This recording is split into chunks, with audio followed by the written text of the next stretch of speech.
نشرت يك بيك حميل جبو من چه لازمه يعني چه تكرم جي هيز بگرم خو بكم او جيلا جرينجا وعليه كده يعني في فلسفه كبراستي ام ج دبيجن ج حضيض يعني ج بن عرض دار خستن كرن هبونك نا بفي فلسفه ام پروردبون و خوديه في فلسفه 26 سال زنداني ده دنیای دا تشتکو سانه بود. نیلسون ماندلا 28 سال تف گروه کباری خود زندانی دا بود.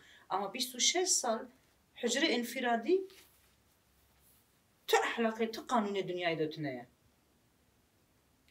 وجي يعني چما عند بيجن جبركو أم بالرياضي فلسفي ما وقت جن خوان عسكر.